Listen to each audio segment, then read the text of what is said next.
오늘 주신 말씀은 예레미야서 말씀입니다. 예레미야가 총 52장인데요. 앞으로 8월까지 예레미야 25장까지 말씀을 쭉 나누도록 하겠습니다. 1절에 3절에 보면 예레미야가 누구인지 간략하게 소개하고 있습니다. 우리 1절 말씀을 다시 읽어보면요. 베냐민 땅 아나돗의 제사장들 중 hil기야의 아들 예레미야, 이렇게 지금 되어 있습니다. 예레미야 아버지는 제사장이었다 하는 거죠. 예레미야의 고향 아나돗은 예루살렘 북동쪽 4-5km 정도 떨어진 곳에 있습니다. 근데 이 동네에 얽힌 사연이 있어요. 다윗 시대까지 올라가는데, 다윗이 이제 죽을 때가 되자 아들들 중에 누가 왕이 될까 큰 관심사였잖아요. 그래서 이 왕위를 놓고 열왕기에 보면 경쟁한 내용이 나옵니다. 열왕기 하에 아도니아 그리고 솔로몬, 이 둘이 경쟁을 했어요. 아도니아 편에 줄 선 사람들이 있고 솔로몬 편에 줄 선 사람들이 있었습니다. 당시에 군대 장관 요압하고 제사장 아비아달이 형이 되는 아도니아 편을 든 거죠. 아도니아를 지지했었고, 솔로몬 같은 경우는 제사장 중에서 사독이 지지를 했습니다. 그런데 왕이 누가 됐어요? 솔로몬이 됐습니다. 그러니까 아도니아를 지지하던 사람들, 결국은 권력을 다, 힘을 다 잃게 됐죠. 그리고 제사장 아비아달이 낙향을 하고, 성전 제사는 원래 이제 사독 아비아달, 이렇게 투톱 체제였다고 볼 수 있는데, 아비아달이 낙상하고 이 성전에 대한 부분은 사독이 담당하고, 그 이후에 이제 사독 계열의 제사장들이 성전의 중심에 서게 된 거죠. 자, 그러니까 예레미야는 쉽게 얘기하면 몰락한 제사장 가문 출신이다. 그리고 예루살렘이 아니라 시골, 도시가 아닌 시골 출신이에요.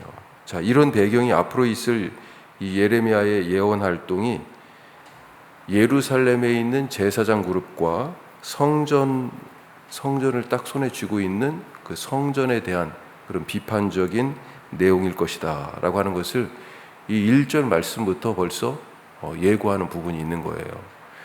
자, 시기를 보면 2절부터 예레미야는 남유다 왕 요시야 13년 요시야 13년부터 예언 사역을 시작한다, 이렇게 되어 있습니다. 이걸 연수로 숫자로 표시해 보면 주전 626년경입니다. 자, 이때는 근데 무슨 일이 있었냐면, 이 626년이 북이스라엘을 멸망시키면서 100년 이상 위세를 떨치던 아수르가 지금 멸망하는 때예요. 거의 지금 마지막에 왔습니다. 이 626년에 아수르 왕이 죽고, 동시에 우리가 성경에서 이제 바벨론이라고 얘기하지만 역사적으로는 신바벨론이에요. 왜 그러냐면 고대 바벨론이 따로 또 있기 때문에, 이 신바벨론의 나부콜라살이 신바벨론을 세우던 때예요. 그러니까 우리 조선시대로 따지면 명나라와 청나라가 교체하던 그런 시기. 그 인조가 병자호란이 일어나고, 그때 참 어느 쪽에 줄을 서야 되는 것인지, 어떤 것을 붙잡아야 되는지 참 판단하기 어려운 때였잖아요.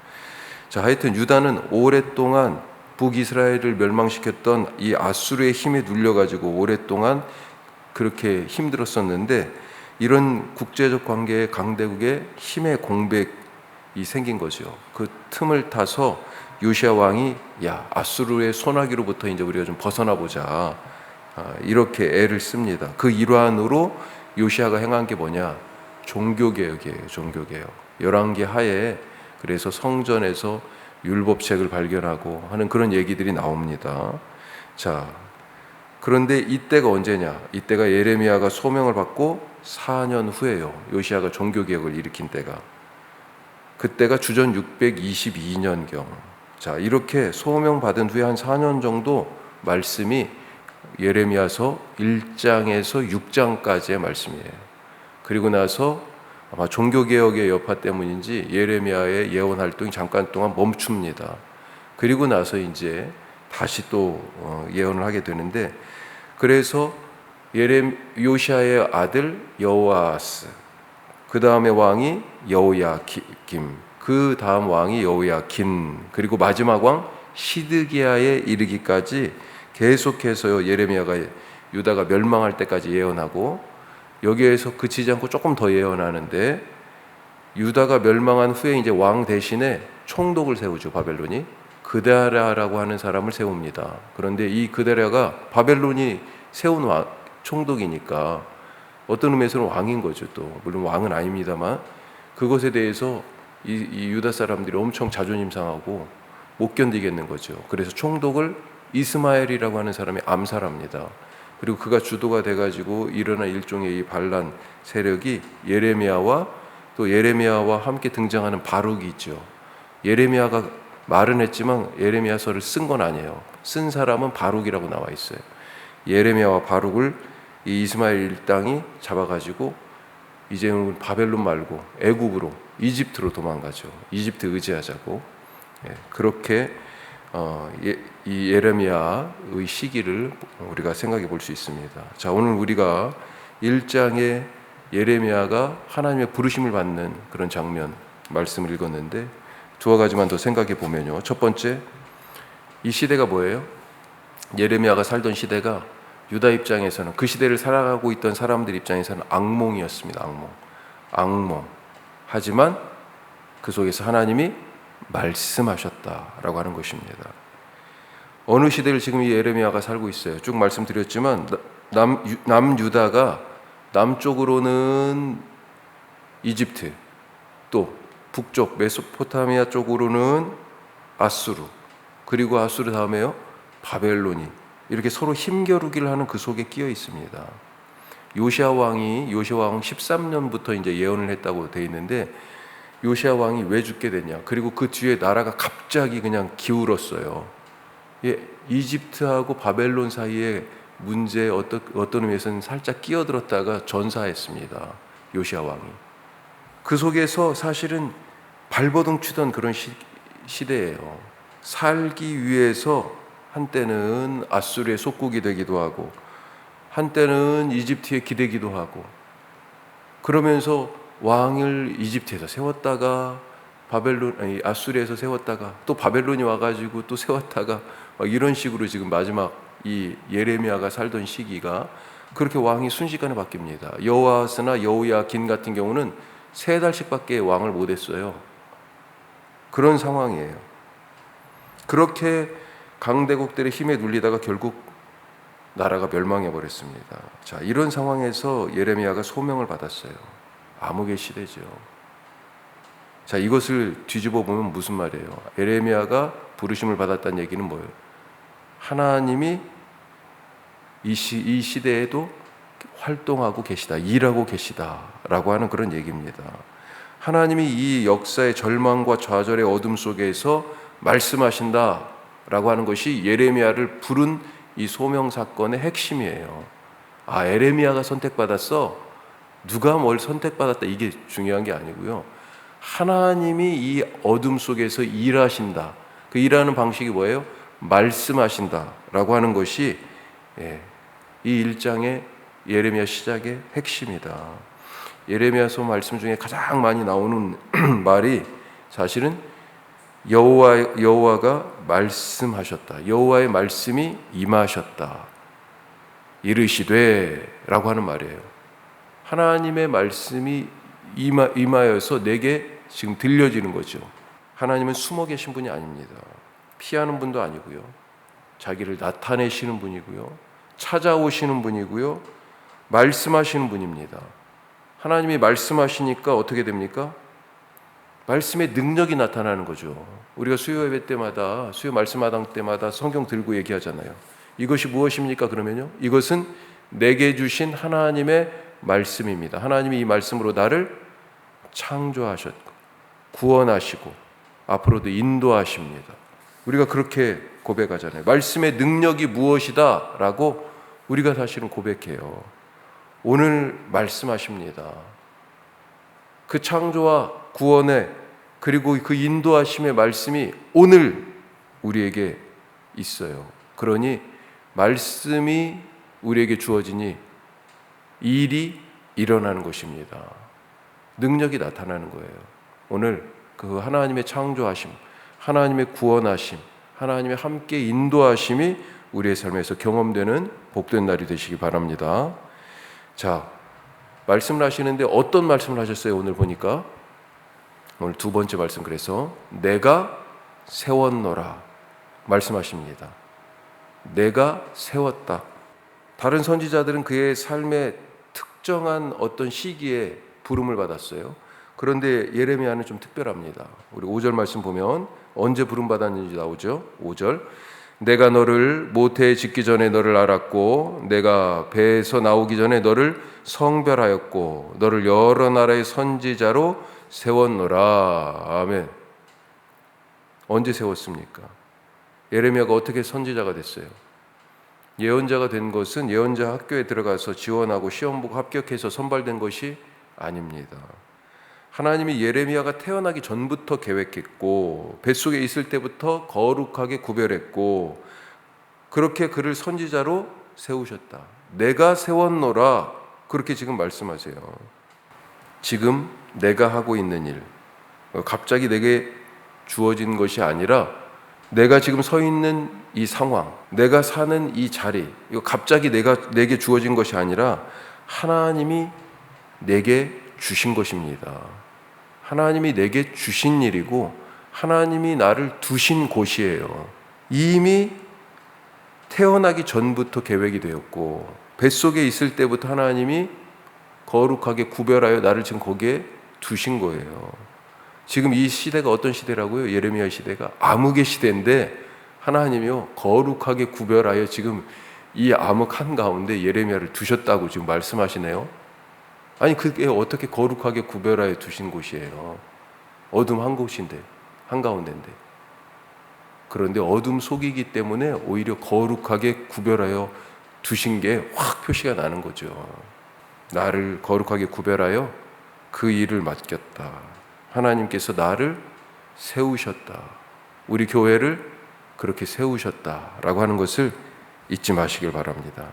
자, 세 번째로, 그래서 예레미야가 이제 뭐 해야 됩니까? 하나님의 말씀으로 말하라. 말하라는 거예요. 말하라. 무엇으로요? 하나님의 말씀으로. 예레미야는 하나님의 부르심에 두려워서 뭐라고 대답합니까? 저는 아이입니다. 아이. 이렇게 얘기하죠.